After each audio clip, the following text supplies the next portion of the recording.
ఇప్పుడు మనము శ్రీమద్ భగవద్గీత 15వ అధ్యాయము పురుషోత్తమ ప్రాప్తి యోగములోని 5వ శ్లోకము యొక్క భావమును తెలుసుకుంటాము. నిర్మాణమోహార్జిత సంగదోష ఆధ్యాత్మనిత్యా వినివృత్త కామా ద్వంద్వైర్విముక్త సుఖ దుఃఖ సంగై గత్యంచ మూఢా పదమవ్యయం తత్.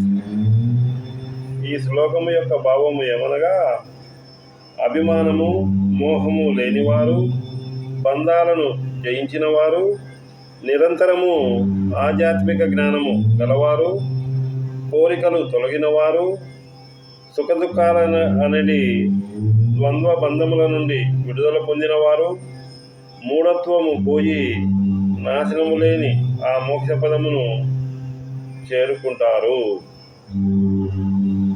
ఈ శ్లోకములో మోక్షమును పొందవలనంటే సాధకునికి అవసరమైనటువంటి ముఖ్యమైనటువంటి 6 మంచి లక్షణములు లేదా గుణములను వివరించడం జరుగుతున్నది.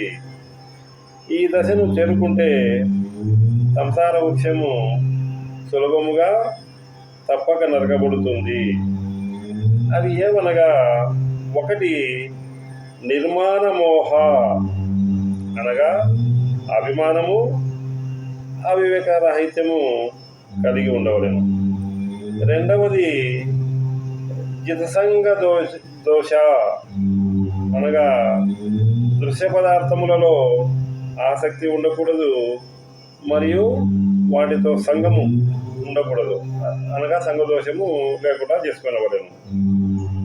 3వది ఆధ్యాత్మ నిత్య అనగా నిరంతరము ఆత్మనిష్టలో ఉండవలెను.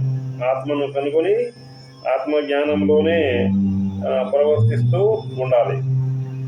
అటువంటి ఆత్మ ప్రకాశము లేదా దైవ ప్రకాశంలో మాయా అనేటటువంటి అంధకారము తప్పగా తొలగిపోతుంది.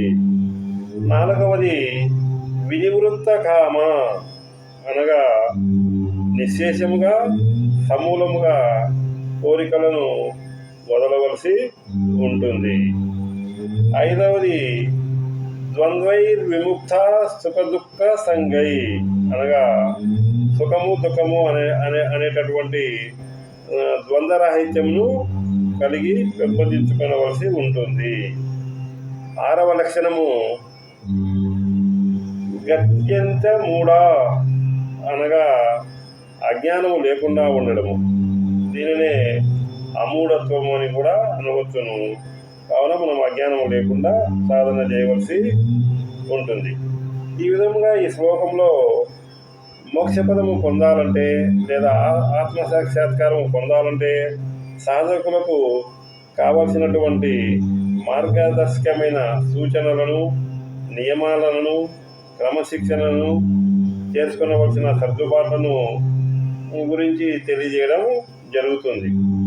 ఇవి మానవ జీవనములో మనము పయనించవలనంటే మన జీవన వాహనాలకు కావలసినటువంటి గొప్ప జ్ఞానము నేర్పబడుతున్నది.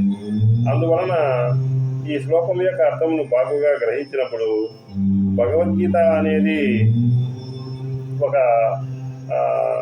మత గ్రంథము కాదు, చాదస్తమైనది కాదు. ఇది జీవనమునకు, మానవ జీవనానికి వెలుగు ఇచ్చేటటువంటి గొప్ప ఆధ్యాత్మిక శాస్త్రం.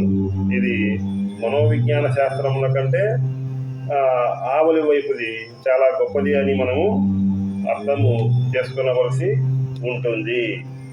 శుభం భూయాత్.